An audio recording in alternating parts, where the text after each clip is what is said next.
Hi అండి. నేను మీ ప్రణతిని. నా ఛానెల్‌ని సబ్స్క్రైబ్ చేసుకున్న ప్రతి ఒక్కరికి థాంక్ యూ సో మచ్ అండి. ఈరోజైతే నేను సింపుల్‌గా క్యాప్సికమ్ రైస్ ఎలా చేయాలో మీకు చూపిస్తున్నాను. ముందుగా స్టవ్ వెలిగించి పాన్ పెట్టుకొని పీనట్స్, ఉద్దిబ్యాళ్ళు, ధనియాలు, కొబ్బెర, పప్పులు వేసుకొని అన్నిటిని బాగా వేయించుకోవాలి.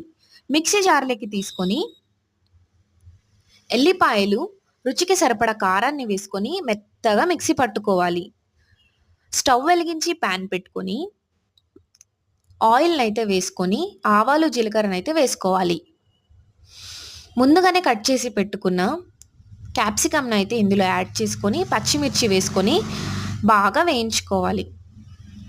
ఆనియన్స్, కరివేపాకునైతే వేసుకొని పచ్చి వాసన పోయేంత వరకు బాగా వేయించుకోవాలి. ముందుగానే మిక్సీ పట్టుకున్న పౌడర్‌నైతే ఇందులో యాడ్ చేసి రుచికి సరిపడా సాల్ట్‌నైతే వేసుకొని బాగా మిక్స్ చేసుకోవాలి. ముందుగానే ప్రిపేర్ చేసి పెట్టుకున్న రైస్‌నైతే ఇందులో కొద్ది కొద్దిగా యాడ్ చేసుకుంటూ మెల్లిమెల్లిగా మిక్స్ చేసుకోవాలి. అలాగే కొత్తిమీరను గూడా వేసుకొని మెల్లిమెల్లిగా మిక్స్ చేసుకోవాలి. అంతేనండి. ఎంతో రుచికరమైన క్యాప్సికమ్ రైస్ అయితే రెడీ అయింది.